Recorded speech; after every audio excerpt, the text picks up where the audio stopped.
The wedding dress hung in the corner of Isabella Marchetti's bedroom like a white spectre, its silk and pearls catching the pale October light that filtered through the curtains of her father's Brooklyn mansion. She stared at it with the same expression she might reserve for a funeral shroud, which in many ways it was. Tomorrow she would cease to be Isabella Marchetti and become Isabella Torino, wife to a man she had met exactly 3 times. "It's beautiful, isn't it?" her mother said from the doorway, her voice carrying that forced brightness that women used when discussing tragedies disguised as celebrations. "It's expensive," Isabella replied without turning around. "I suppose that's what matters." At 22, Isabella possessed the kind of sharp, classical beauty that made men lose their trains of thought, and women check their own reflections with sudden insecurity. Her dark hair fell in waves to her shoulders, framing a face that could have been carved from Renaissance marble. But it was her eyes that people remembered, dark as midnight and twice as unforgiving. "Bella, please," her mother sighed, settling onto the edge of the bed with the careful movements of a woman who had learned to make herself small. "This marriage will secure our family's future. Your father's debts will become my husband's problem." "Yes, I understand the transaction perfectly." Isabella finally turned from the window, her expression as cold as January wind. "Papa gambled away our shipping business to the Torinos, and now he's gambling away his daughter to cancel the debt." Maria Marchetti flinched as if she'd been slapped.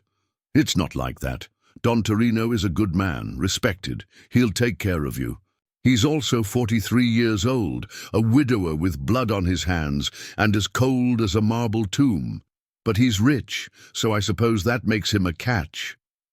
Isabella had done her research on Domenico Torino, the don of one of Brooklyn's most powerful families, a man who controlled shipping, construction, and half the judges in the borough. His first wife had died in childbirth 5 years ago, along with the son who might have carried on his name. Since then, he had lived like a monk, devoted entirely to business and the careful expansion of his empire. He could have chosen any woman, her mother said quietly, senators' daughters, wealthy widows, movie stars even, but he chose you. He chose me because I come with a shipping company and excellent breeding, like a prize mare. The fact that I'm decorative is just a bonus."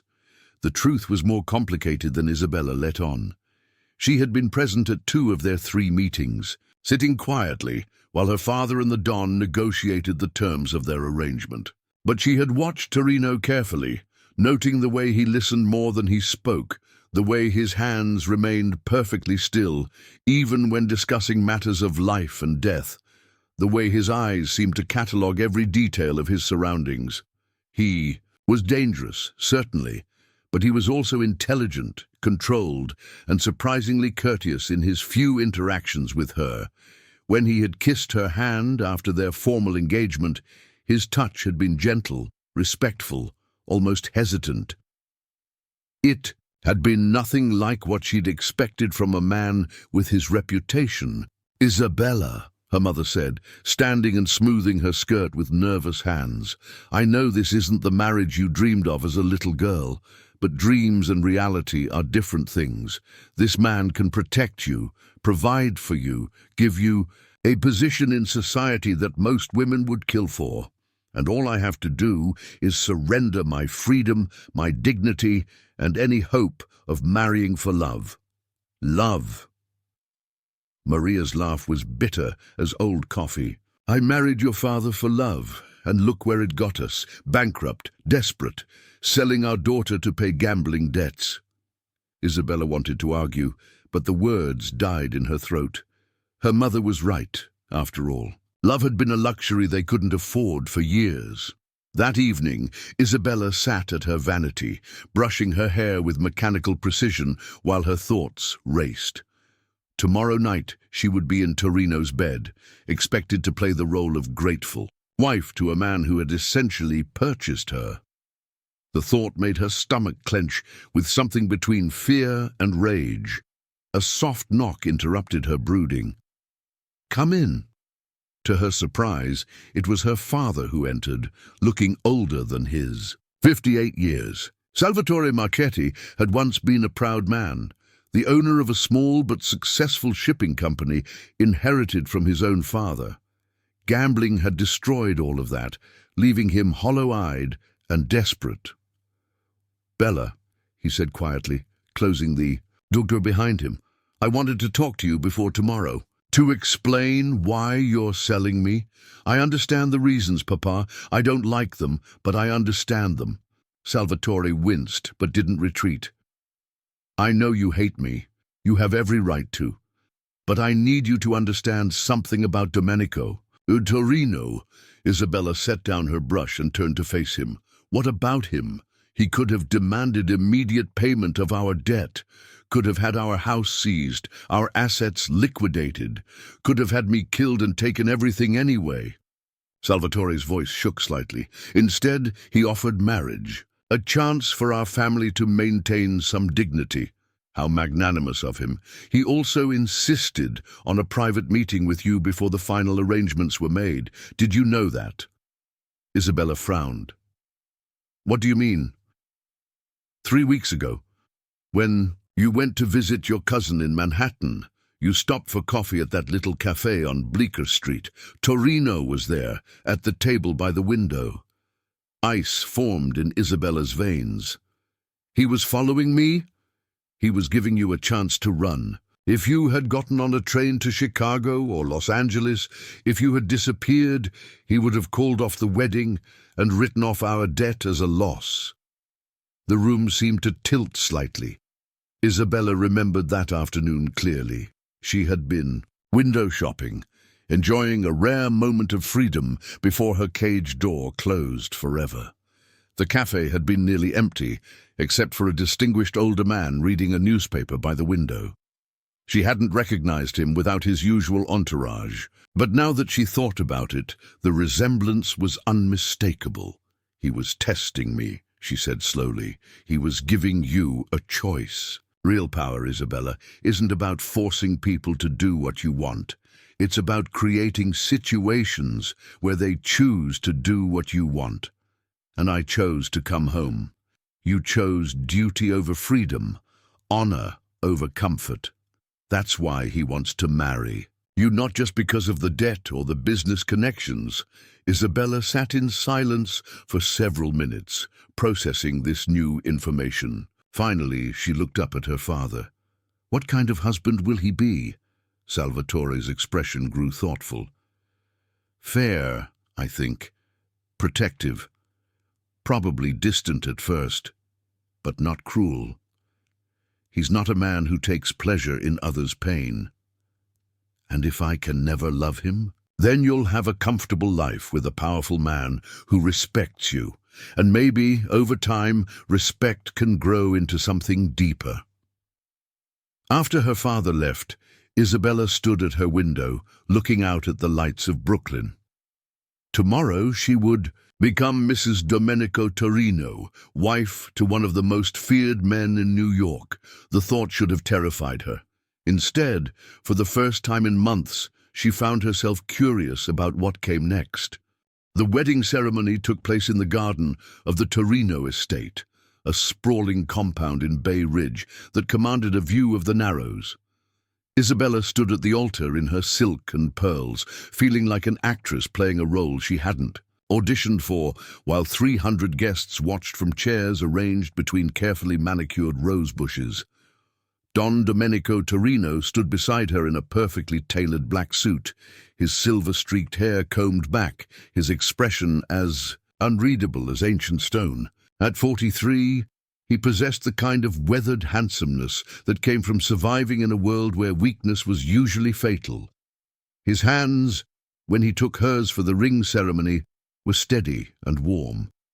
"Do you, Isabella Maria Marchetti, take Domenico Giuseppe Torino to be your lawfully wedded husband, in sickness and health, for richer or poorer, for better or worse, until death do you part?"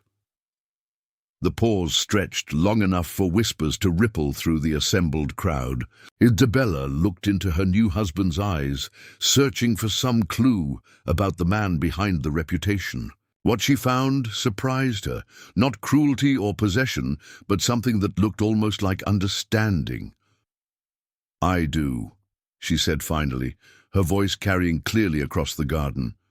When Domenico kissed her at the ceremony's conclusion, it was brief, respectful, almost formal. But as he pulled away, he whispered something meant only for her ears. "Thank you." The reception was a parade of Brooklyn's most powerful families, men who controlled everything from construction to garbage collection, women who wore diamonds like armor and spoke in carefully coded language about territory and respect. Isabella smiled and nodded through endless introductions, playing the role of grateful bride while calculating the various alliances and enmities represented in the room. "Beautiful ceremony," said Vincent Castellano, the don of a rival family, his words carrying subtle challenge. "Your wife has excellent breeding." Domenico's expression didn't change, but Isabella felt him tense beside her. "Isabella has excellent everything," he replied quietly. "I'm fortunate she chose to accept my proposal." The word "chose" carried specific weight in their world, and Castellano's smile faltered slightly. "Of course, choice is important in marriage."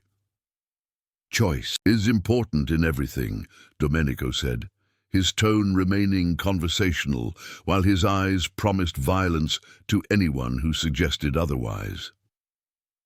As the evening progressed, Isabella began to understand the careful choreography of respect and power that governed her new world. Domenico never raised his voice, never made threats, never displayed the theatrical brutality she'd expected from a mob boss. Instead, he listened carefully, spoke precisely, and somehow commanded absolute attention from every person in the room.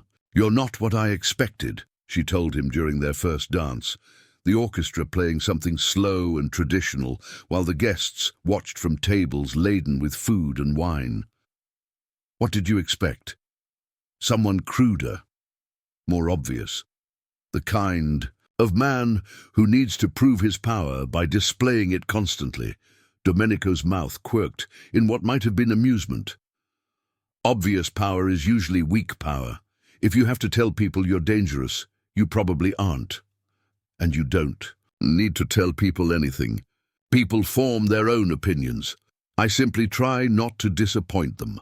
As they danced, Isabella found herself studying his face in the light of the garden lanterns.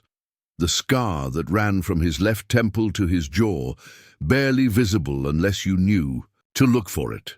The lines around his eyes that spoke of too many sleepless nights and difficult decisions. The way he held her, close enough to satisfy convention, but carefully respectful of her space. "May I ask you something?" she said. "Of course. That day at the cafe on Bleecker Street, were you really giving me a chance to run?" This time his smile was genuine, transforming his stern features. "You noticed." "Not at the time, my father told me later. And would you have run if you'd known?" Isabella considered the question seriously. "I don't know, maybe. Probably not. Running would have destroyed my family completely." "Honor," Domenico said approvingly. "It's a rare quality these days. Is that why you chose me? For my honor?" "I chose you because you're intelligent enough to understand the game we're all playing, strong enough to survive it, and principled enough not to be corrupted by it." The song ended, and they separated to polite applause. But as the evening continued, Isabella found herself watching her new husband with growing interest. She noticed how he remembered everyone's names, how he asked about children and sick relatives, how he managed to make each conversation feel important even when discussing trivial matters. If you're enjoying Isabella and Domenico's complex story of arranged marriage and unexpected respect, please subscribe to help support our storytelling and production costs. Later that night, Isabella stood in the master bedroom of the Torino house, feeling like an intruder in someone else's life. The room was tastefully furnished but impersonal, like an expensive hotel suite. The only personal touches were a photograph of Domenico's deceased first wife on the nightstand and a shelf of books that ranged from military history to poetry. She had changed into a silk nightgown that her mother had selected, something elegant but obviously intended to please a husband. When Domenico entered the room, still wearing his wedding suit but with his tie loosened, she tensed involuntarily. He noticed immediately, stopping near the door. "Isabella, may I speak plainly?" She nodded, not trusting her voice. "I know this. Marriage wasn't your choice, not really, and I know you have every reason to resent both the situation and me." He moved to the window, putting distance between them. "I won't pretend this is a love match, but I hope, over time, we can build something that's at least comfortable for both of us." "What exactly are you saying?" "I'm saying that nothing will happen between us that you don't want to happen. Marriage certificate or no marriage certificate, your consent matters to me." Isabella stared at him in surprise. In her world, wives were expected to submit to their husbands' desires regardless of their own feelings. The idea that a man like Domenico Torino would seek her permission for anything was almost incomprehensible. "And if I never want anything to happen, then nothing happens. We maintain separate bedrooms, live parallel lives, and fulfill our public obligations as husband and wife. You'll have security, position, protection. I'll have an intelligent companion and, hopefully, someone who can help me navigate social situations where my reputation is more hindrance than help. That's all you want from me? Companionship?" Domenico turned from the window, and in the lamplight she could see something vulnerable in his expression. "I want what every person wants, Isabella. To be understood, to be respected, to matter to someone other than myself, but I'm realistic about what's possible given the circumstances." She studied his face, searching for deception or manipulation. What she found instead was a loneliness so profound it made her chest tighten with unexpected sympathy. "You loved her," she said, nodding toward the photograph. "Your first wife." "Anna was—" He paused, choosing his words carefully. "Anna was everything good in my life. When she died, I thought that part of me died with her. And now I'm hoping to find a different kind of good, not a replacement for what I lost, but something new, something that honors both her memory and your dignity." Isabella moved to the chair by the window, her silk nightgown rustling in the quiet room. "I married you for status," she said quietly. "For security, to save my family from complete ruin. I won't pretend otherwise." "I know. But that doesn't mean I can't respect you for the man you're proving to be." Domenico walked to where she sat and with careful formality took her hand. When he kissed it, the gesture was exactly as respectful as it had been at their engagement, but somehow it felt different. "More personal, more real. Then we understand each other," he said. "And understanding is a good foundation for whatever we choose to build." That night, Isabella slept alone in the master bedroom, while Domenico took the guest room down the hall. But for the first time since the arrangement had been made, she didn't feel like a prisoner in a cage. She felt like a woman whose husband respected her enough to let her choose her own pace in a marriage neither of them had wanted but both were committed to making work. It was, she realized, more than many women in love marriages could say. 6 months into their marriage, Isabella Torino had discovered that being the wife of a Don was rather like being married to a particularly well-dressed ghost. Domenico left early each morning for his office in Red Hook, returned precisely at 7 each evening, and treated her with the same courteous distance he might show a respected business partner. They dined together every night, discussing current events, books, and the social obligations that came with their positions. He asked her opinions on everything from redecorating the house to his charitable contributions, actually listening to her answers and often acting on her suggestions. He bought her jewelry on appropriate occasions, ensured she had accounts at the best stores, and never once questioned her expenditures or activities. It was exactly the comfortable, respectful marriage he had promised, and Isabella was beginning to realize it was driving her slowly insane. The problem wasn't that Domenico was cruel or demanding. The problem was that he was fascinating, and she was starting to care whether he found her equally so. She had begun paying attention to small details. The way he read 3 newspapers every morning, correlating different versions of the same stories to understand what was really happening. How he remembered the names of every employee's spouse and children. The fact that he read poetry in Italian before bed, his lips moving silently as he worked through verses by Petrarch and Dante. Most surprising of all was discovering that the fearsome Don Torino was, in private, almost shy. He knocked before entering any room she occupied. He asked permission before changing the radio station. When they attended social functions, he stayed close enough to rescue her from boring conversations, but far enough away to let her shine independently. "You're brooding again," said Francesca Ricci, Isabella's closest friend and the wife of another family's underboss.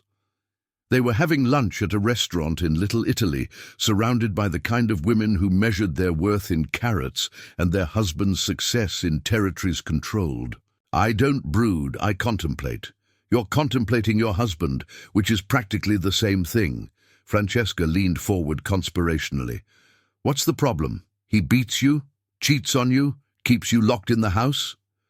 "No, and no. He's perfectly respectful." "Ah," Francesca nodded knowingly. "He's boring." "He's not boring. He's—" Isabella struggled to find the right words. "He's too respectful, too careful. It's like he's afraid I'll break if he touches me." Most women would consider that a blessing. Most women don't have to live with it. The truth was more complicated than Isabella could explain, even to her closest friend. Over the past 6 months, she had watched Domenico navigate their world with a combination of intelligence, principle, and quiet strength that she found increasingly attractive. He resolved disputes through negotiation rather than violence. He invested family money in legitimate businesses and community improvements. He treated everyone from judges to janitors with the same basic courtesy. He was nothing like the monster she had expected to marry, and everything like the man she might have chosen for herself, if choice had ever been an option. But he maintained their marriage like a business partnership, fulfilling his obligations while keeping his emotions carefully locked away. That evening, Isabella waited for Domenico in his study, having dismissed the housekeeper and cook early. When he arrived home at precisely 7 o'clock, she was sitting in his chair, reading one of his books of Italian poetry. "Isabella." He paused in the doorway, clearly surprised to find her there. "Do you know what I've realized?" she said, closing the book but keeping her finger on the page. "In 6 months of marriage, you've never once lost your temper, never raised your voice, never said or done anything impulsive. Is that a complaint?" "It's an observation." She stood, walking around the desk to face him. "You treat me like I'm made of spun glass, like one wrong word will send me running back to my father." Domenico loosened his tie. A gesture she had learned meant he was thinking carefully about his response. "Perhaps because I'm aware that you could leave at any time. This marriage may be legally binding, but I can't hold you here against your will. And you think I want to leave? I think you deserve the option." Isabella moved closer, close enough to see the flecks of gold in his dark eyes. "What if I told you I don't want options anymore? What if I told you I want to be here?" For a moment, something flickered across his features. Hope, maybe, or fear. Then his expression smoothed back into its usual careful neutrality. Isabella, you don't have to. Don't. She put her finger against his lips, a gesture so forward it surprised them both. Don't tell me what I have to do or don't have to do. Don't be so careful with me. I'm not Anna, and I don't want to be treated like her ghost. The silence stretched between them, charged with 6 months of unspoken tension. Finally, Domenico spoke, his voice rougher than usual. Then what do you want? I want my husband to stop asking permission to touch me. I want him to stop sleeping in the guest room. I want him to stop treating our marriage like a business arrangement that might be terminated at any moment. Isabella, I married you for status, she said, echoing the words she'd spoken on their wedding night. But I've stayed for reasons that have nothing to do with status or security or family obligation.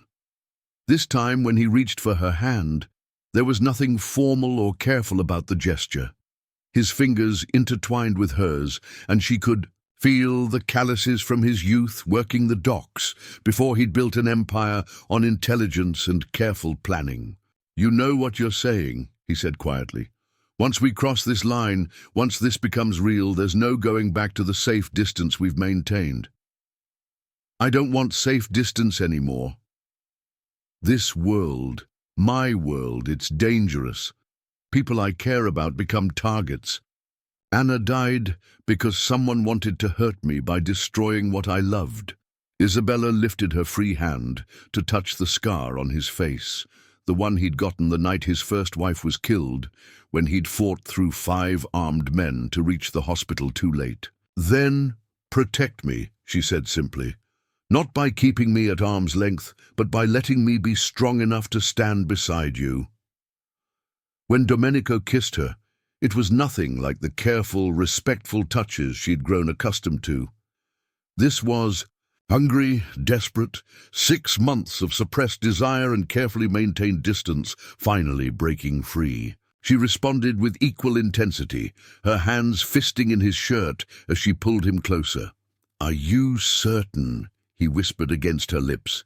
Instead of answering with words, Isabella began unbuttoning his shirt, her fingers steady despite the rapid beating of her heart.